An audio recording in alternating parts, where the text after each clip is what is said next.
Alors salut Paul, voici une vidéo que je fais exprès pour toi. Donc tu vois la BT 400 que j'ai terminée, évidemment. Je l'ai connectée.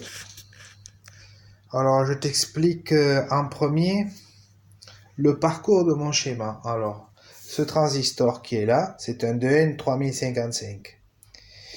Il est branché comme un interrupteur électronique. Donc ici j'ai un fil qui est raccordé, comme tu peux le voir ici, qui correspond en fait à l'émetteur. Le rouge qui est là, c'est la base, et le jaune, c'est le collecteur. Et si j'ai placé le transistor ainsi, c'est pour te montrer, en tournant de l'autre côté, les références du transistor. Bon, j'espère ne pas trop bouger. Là-bas au fond sur la table, tu vois qu'il y en a un autre de transistor. Donc, là j'ai une pile qui est usée. Elle fait à peu près dans les 700 millivolts. Là, il y a une ampoule de 220-230 volts halogène à 46 watts. Donc, c'est une ampoule résistive puisqu'il y a une résistance dedans et qui chauffe. Et qui chauffe pas mal d'ailleurs. Alors, ici, tu as une première alim qui me sert à faire fonctionner le ventilo. Ici, il y a une alim et une alim qui sont montées en série qui sert à alimenter le transistor qui est là. Voilà. Donc, je vais faire l'expérience, mais avant, je vais te montrer, par rapport au mail que je t'envoie, voici le schéma que je compte réaliser pour faire l'inverseur dont je t'ai parlé sur ma vitre, mon lève-vitre de voiture. Voilà. J'ai un lève-vitre qui a un souci, il monte par cadence. J'ai regardé, j'ai vu qu'il existait des méthodes pour le programmer. J'ai essayé de le programmer, je l'ai démonté, je l'ai testé, j'ai fait plein de choses. Je me suis rendu compte qu'en fait, il y avait des composants qui étaient défectueux et qui ne fonctionnaient pas. Donc, je vais le changer. Je me suis acheté un lève-vitre simple et je vais monter ce petit circuit alimenté sur l'alimentation en base commune de 12 volts et avec les deux transistors placés d'une certaine façon, je vais pouvoir monter ou descendre la vitre. Voilà. Voilà l'explication. Alors, cette partie-là, ça correspond en fait au lève-vitre. Là, il y a deux transistors, hein. Donc les deux interrupteurs poussoirs et le 12 volts principal. Bon, voilà, ça c'était pour te dire qu'en fait, c'est cette boîte qui est ici, qui vient apparemment, enfin, d'après ce que j'ai fait, je pense que je l'ai commandé chez Conrad. Et j'ai commandé ce transistor que tu peux voir là. Je l'ai placé comme ça pour qu'on puisse le voir d'une manière claire. Tu vois, regarde. Et le problème, c'est que Voilà. Comme ça, on peut mieux le voir. Tu vois? Il y a ça. Et il y a celui-ci aussi. Tu vas pouvoir le voir, je pense. Si je me positionne bien, parce que j'ai le capteur de mon téléphone, il fonctionne, mais il a un petit souci avec l'angle de lumière. Voilà, de N3055, tu vois. Ce transistor-là, tu le connais parfaitement. Tu as l'habitude de faire des expériences avec. Donc voilà, ça c'était pour la petite explication. Alors, je commence d'abord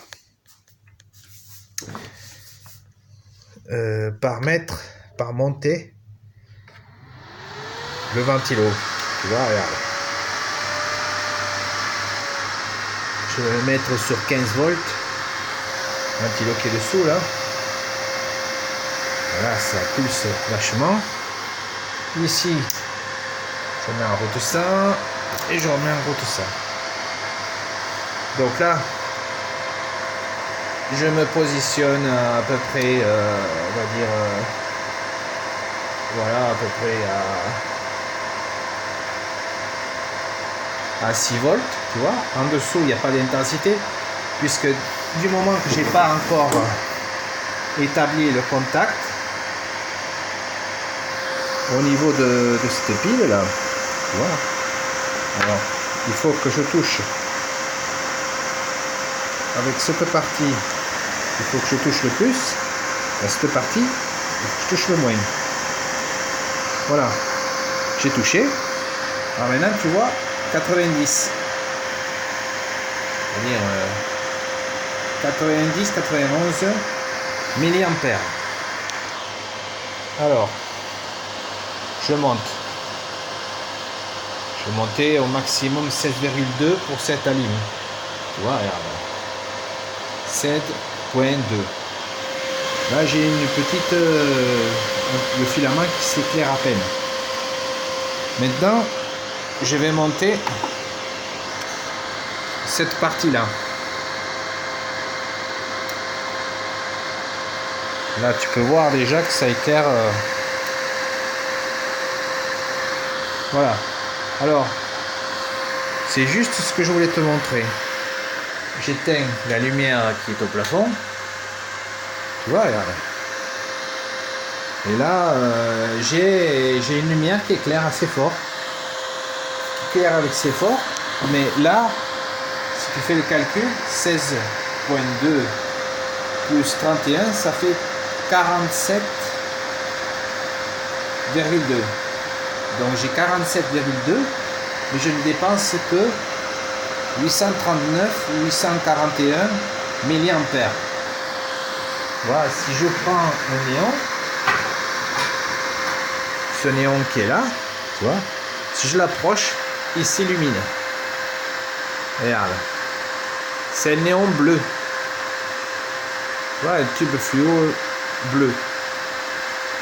C'est étonnant quand même, un tube fluo bleu. Hein. J'ai trouvé ça, il est HS. Hein. C'est simplement que le rayonnement du ET, il arrive jusqu'ici. Tu vois, regarde. Si j'avance à peine un peu, hop, il s'allume ici. Alors, pour te montrer la distance, tu vois, regarde. Je fais ça. Voilà, tu vois, à peu près à cette distance-là. Voilà. Distance, elle est à 40 cm. Voilà. Si je vais plus loin, ça ne le fait plus. Alors, comme le ventilo refroidit bien le transistor, l'ampoule continue à éclairer. Mais là, encore ça va, c'est pas très chaud. Mais au bout d'un moment, ça chauffe vachement. Et on ne peut pas mettre la main dessus. Mais sinon, tu vois les valeurs qu'il y a là, la différence entre la bobine, la BT qui est là-bas au fond, là-bas, tu vois, et qui était sur la table là, et qui remplaçait celle-là. La différence entre cette bobine là-bas et celle-là, c'est que celle-là là-bas, je l'ai branchée ici pour faire le test. Et évidemment, là, pour obtenir le même résultat que ça, eh bien, il me faut monter l'intensité à peu près entre 1,9 ampères et 2,4. Donc c'est énorme. C'est énorme. On a toujours 47,2 volts, mais l'intensité est, on va dire, multipliée par on va dire 4 fois plus. Et 4 fois plus d'intensité pour obtenir le même résultat. Donc déjà, la seule chose que je peux noter, c'est que ça éclaire moins fort, on va dire. Hein. Ça éclaire moins fort quand même. Ça chauffe plus. Là elle est chaude, l'ampoule. J'ai du mal à mettre la main dessus. Eh bien, l'ampoule, elle chauffe parce que c'est de la lumière qui s'est produite ici. On ne le voit pas trop bien, mais c'est une lumière un peu jaunâtre. Sur le capteur téléphone, elle paraît un peu blanc. Elle paraît blanc. Mais la lumière que je produisais avec la bobine qui est là-bas était beaucoup plus intense que ça. Mais là, bon, déjà, tu vois, regarde, ça éclaire quand même. Hein. Mais bon, ça éclaire pas comme ça éclairait avant. Je sais qu'il y a des ampoules à LED, quand je les mets, elles ne déclenchent pas de suite. Il faut que je monte à une certaine valeur. Elles, par contre, elles font descendre l'intensité. De 800, ça descend à 400. Et à ce moment-là, ça éclaire énormément plus que ça. Moi, je pense que ce fil-là, le fil vert qui est raccordé au bas du secondaire, qu'on voit là-bas, je pense que ce fil-là, il doit ramener énormément d'énergie sur l'ampoule. À un moment donné, j'ai testé avec des diodes. J'ai mis 2 diodes et j'ai branché mon multimètre MT52. Alors c'est, si j'arrive à l'attraper, c'est celui-là.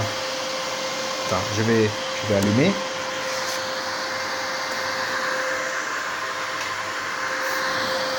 Voilà, tu vois, regarde. C'est lui.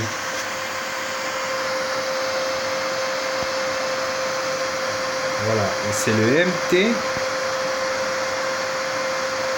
MT52. T'as vu? J'essaye de faire un focus.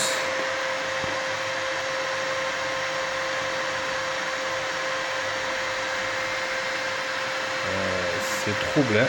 Voilà, le MT52, tu vois. C'est un appareil assez performant, quoi.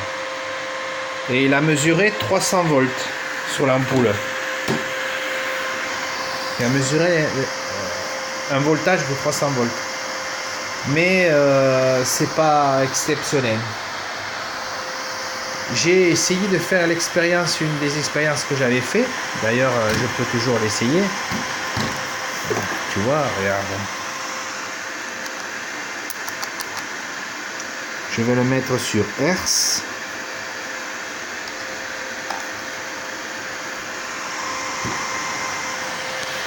Voilà, regarde. Là, je vais faire comme ça. Regarde. Il m'affiche 40 kHz. La bobine qui était là-bas, positionnée de la même façon, m'affichait 200 et quelques kHz. Donc, on voit qu'il faut moins de fréquence si ça arrive à fonctionner, et si ça a une fonction, si ça permet de mesurer quelque chose en faisant comme ça. En tout cas, ce qui est sûr, c'est que avec la même façon de faire, avec la bobine 200 à la place de la 400, j'avais 276, je crois, ou 234 kHz. Donc ça a baissé considérablement, hein, le chiffre. Ensuite, je peux le laisser indéfiniment. Ça ne fait pas monter l'intensité. J'ai réglé l'intensité, regarde, à 2 ampères. Le transistor qui est là, c'est un transistor de 15 ampères. Je divise par 10, ça me fait 1,5 ampères. Donc mon objectif, c'est de ne pas dépasser 1,5 ampères afin d'éviter la destruction de la partie jonction. Mais le transistor que j'avais avant, le 2N, je crois que c'était le 2N 5575, voilà, ce transistor, j'aurais pu le brancher dessus en faisant attention, en réglant l'intensité comme j'ai fait là. Mais j'ai pas réglé ça parce que vu que je savais qu'il y avait une forte valeur en résistance sur la bobine, je me suis dit l'intensité va pas monter très haut. Et c'est effectivement, je suis pas monté très haut, hein. Je suis monté au maximum avec simplement 31 volts. Je suis monté à 700 mA maximum. Et après, évidemment, il s'est passé quelque chose, c'est que j'ai approché le tube néon, enfin le tube fluo, celui-là, je l'ai approché comme ça et j'ai fait ça. Je me suis approché très près. Là, tu vois, ça se déclenche pas, ça coupe pas l'onde. Mais quand je l'ai fait, il n'y avait pas l'ampoule au milieu. Et donc quand je me suis approché ça a coupé l'onde, ça s'est arrêté. Je tourne le dos, je regarde là sur l'affichage et tout ce que je vois, c'est ça passe de 700 à 1 ampère. Puis après, c'est allé à 5 ampères. Donc le transistor, eh ben, il était grillé. Ça, c'était pour le deuxième transistor de N5575. Le premier de N5575, il m'a posé un problème parce que j'avais mis des petits, tu vois, j'avais mis ça. C'est des petits cylindres de, regarde, tu vois, des petits cylindres néodymes. J'en avais mis un là et un là. Et je mettais, quand je m'approchais, j'établissais le contact comme ça, en les laissant se coller. Mais le problème, c'est que je me suis vite rendu compte qu'il restait collé dessus et qu'il fallait que je l'enlève parce qu'en fait, si je reste trop longtemps, l'intensité monte sur le circuit, sur l'entrée du circuit. Partie émetteur, ça monte. Donc ce que j'ai fait, c'est que j'en ai laissé qu'un seul de l'autre côté. Seulement que, comme c'est des néodymes mais qui sont très puissants, quand je mettais le contact de ce côté, il restait collé trop de secondes dessus. Et alors ça crée un court-circuit dans le transistor qui a chauffé ou qui s'est détérioré au niveau de la jonction. Et alors à ce moment-là, d'un coup, c'est passé à 5 ampères.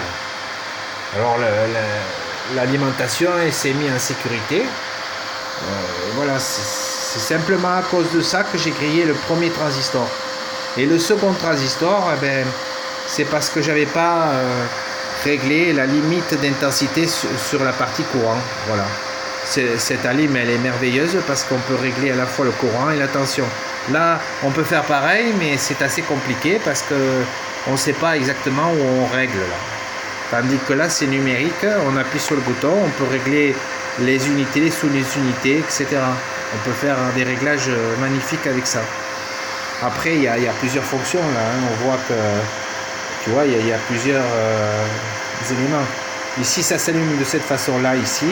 Ça peut s'allumer là, ou là, selon la façon dont on programme l'alimentation. Donc, c'est des alimentations de laboratoire qui sont des alimentations programmables. Donc, c'est ça qui est intéressant. Par contre, celle-là, elle est analogique. Alors, j'ai branché cette bobine de 200, je l'ai mis là. J'ai fait fonctionner sur le transistor de N3055. Et quand je montais la valeur en intensité et la tension ici, à un certain seuil, ici, ça a baissé l'intensité dans l'alimentation qui faisait baisser le régime du ventilo. Alors le ventilo il faisait il diminuait comme ça. Et l'aiguille elle descendait vachement. Je me dis c'est pas possible, comment ça se fait que ça provoque ce phénomène là? Eh bien parce qu'apparemment ça tirait plus de puissance ici. Et ici, ça a enlevé la puissance électrique qu'il y avait partagée sur la même prise. Et c'est ça qui a posé problème. Voilà. Là, c'est moi qui ai baissé. Là aussi, on peut régler, mais manuellement. Seulement que on ne peut pas voir exactement ce que l'on fait quand on règle la valeur du potentiomètre côté courant. Tandis que là, avec cette alim là, c'est programmable, donc c'est pratique. Bon, voilà. Voilà les explications. J'espère que ça te donnera du courage. Ne t'inquiète pas, je n'abandonne pas, parce qu'en fait, je trouve que c'est intéressant. Et puis, je pense que le mieux, c'est que j'en refasse une autre de bobine, mieux faite que celle-là, avec un fil d'un seul tenant, que je réussisse à ne pas le casser, tu vois, d'un bout à l'autre. Parce que la bobine qui est là-bas, quand je monte en tension, il y a des éclairs qui sortent en haut, tandis que celle-là, il n'y a aucun éclair qui sort en haut. J'ai même fait des expériences avec des condensateurs. J'ai branché le fil en haut, tu vois, il y a un fil en haut, je l'ai branché sur un circuit qui passait dans des condensateurs et des condensateurs qui allaient vers la Terre. Alors, le condensateur il se chargeait extrêmement vite, il allait très très vite pour se recharger. Le problème, c'est que ça n'a jamais été comme ça que je cherchais à faire les choses. Bon. Et puis de toute façon, c'est vrai que ça donnait une valeur, ça se chargeait très vite, mais cette valeur, elle n'était pas aussi forte que celle qu'il y avait là-bas. Moi, celle-là, là-bas, je l'ai testée, elle m'a dépassé le cadre de 300 000 volts. 300 000 volts avec le cadran, avec un cadran que j'ai, un cadran industriel, j'ai un cadran numérique galvanomètre qui mesure les 100 000 volts, les 100 kV. Et donc j'ai fait un test et je me suis rendu compte que ça dépassait largement les 100. Parce que si tu veux, à 3 volts, réglé sur une ligne, une seule, 3 volts, ça faisait déjà... L'aiguille faisait ça et elle se bloquait contre le taquet de la mesure. Parce qu'en fait, j'ai récupéré du ET, je l'ai redressé et je l'ai envoyé à la terre. Et il passait par le biais de ce, on va dire, ce cadran de mesure qui mesure 100 000 volts DC. Voilà. Il mesure de l'électricité direct courante, c'est-à-dire du courant continu à 100 000 volts. Donc j'ai fait l'expérience. Et effectivement, ça a marché. Mais voilà. Voilà les explications. Alors t'inquiète pas, je t'abandonne pas. Hein. C'est simplement que des fois, j'ai le travail qui me prend. Alors je rentre à la maison, j'ai pas trop envie de me mettre sur la bobine. Alors je me mets dans mon lit, je regarde un film. Voilà, c'est ça en fait. Parce que moi j'ai de la chance parce que tu vois, je fais des expériences chez moi. Tu vois comment c'est chez moi. Voilà. Je fais des expériences chez moi, dans ma cuisine. Regarde. J'ai réalisé un meuble avec des portes coulissantes, tu vois, regarde. Et ça permet de ranger, c'est mon atelier en fait. Bon, quand j'ai tout rangé, on voit plus rien, on a l'impression que c'est une cuisine comme une autre. Sauf que moi, voilà, je fais ces expériences, je m'éclate aussi, comme toi. Seulement que le truc, attends, voyons si je me mets ici, tu vois, regarde. Pour te montrer, voilà, regarde comment ça fait, tu vois, regarde. Voilà, ça éclaire comme ça. Bon, c'est déjà pas mal, hein, mais bon, je vais le faire évoluer, et je vais faire évoluer le truc, il faut pas s'inquiéter. Le seul truc, c'est que, pour moi, j'ai encore deux autres tuyaux comme ça. Donc je peux faire. Sûrement que bon, je vais vérifier celle-là. Quand j'aurai fait le maximum de choses avec, après je construirai quelque chose de mieux. Mais le but c'est pas de faire ce genre de montage. Le but c'est de tester une forte valeur en induction et des chocs électriques sur ces éléments-là pour créer le maximum d'effets. Voilà. Et après vérifier s'il y a des effets physiques qu'on ne connaît pas. Bon, voilà, c'est surtout pour ça, quoi. Mais c'est que des prototypes. Après, si je réussis à le faire évoluer, ça, je veux dire, ça sera pas très compliqué après pour le reste. Voilà. Donc, voilà l'expérience. Voilà le montage. Je te souhaite une bonne soirée. J'espère que tu n'es pas trop déçu par tes propres expériences, parce que même si elles sont déconcertantes et qu'il y a des phénomènes exotiques, le mieux c'est de les noter. Et après, une fois qu'on les a notés, on peut y réfléchir mûrement dessus. Tu vois ? Moi, j'ai réussi à faire évoluer pas mal de choses. Ces expériences que j'avais fait avec la petite bobine, tu vois, il y a une petite bobine là-bas. Elle est beaucoup plus petite que celle qui est là. Et celle-là, elle est plus petite que celle-là. Bon, quoi qu'il en soit, il y a des moments où j'ai fait même d'autres bobines entre et qui fonctionnaient pas, ou qui avaient des problèmes, ou qui faisaient des choses bizarres. Et petit à petit, je les fais évoluer et j'ai fait en sorte que ça fonctionne de mieux en mieux. Et donc j'ai amélioré les bobines en fonction de leurs effets, quoi. Voilà. Mais sinon, le rapport entre le primaire et le secondaire, il fonctionne. Hein. La bobine arrive à résonner. Elle résonne en ce moment d'ailleurs. Voilà, regarde. Tu vois, alors, tu vois, ça résonne. Seulement que ça résonne, mais ça résonne pas aussi fortement que celle qui est là-bas. Tu vois, et tu vois, ça va jusqu'à là, regarde. Tu vois, ça s'éclaire à partir de là. Bon. Là, je peux pas mesurer en même temps. Hein. Si je pouvais faire un support pour maintenir le téléphone, je pourrais faire la mesure. Mais bon, je dirais qu'à peu près c'est dans les 40 cm, quoi. Tu vois, 30, 40, enfin plus que 30 là, il y a. Là, on peut dire qu'il y a plus qu'une feuille de format A4. Il y a un format A4 plus une autre feuille. Ou la moitié d'une autre feuille, ou presque une autre feuille, on va dire. Donc, il y a plus que 40 hein, même. Mais là, avec l'autre bobine, avec celle-là, là, je résonne jusqu'ici. Et là, si je te montre à distance, je te montre où c'est que je résonne. Tu vois, regarde. Là, tu vois bien la différence. Si ça arrive jusqu'ici, c'est vraiment un peu plus grand. Et là, je peux te dire, là, il y a 1m20. Donc c'est pour vous montrer la distance à laquelle ça résonnait avec l'autre bobine. Et celle-là, normalement, de bobine, devrait pouvoir résonner autant. Même plus. Sauf que, comme j'ai réalisé, comme je te dis, la partie ici du fil, eh ben ça va pas. Parce que j'ai remarqué, même des fois, quand j'ai faisais certaines expériences, elle arrivait à résonner là, mais pas en haut.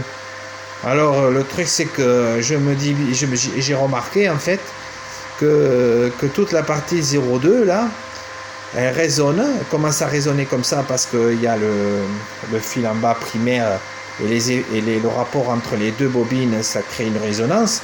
Mais l'onde de résonance monte, et quand elle monte là, eh ben, elle n'arrive pas à suivre le parcours du fil de l'autre. Il y a un effet de frein et il y a une grande quantité d'énergie qui revient sur le circuit. En fait, c'est un peu comme une vanne, quoi, on va dire. Ça freine l'énergie et une grande quantité d'énergie revient dessus. Là, je suis en train de brûler des calories.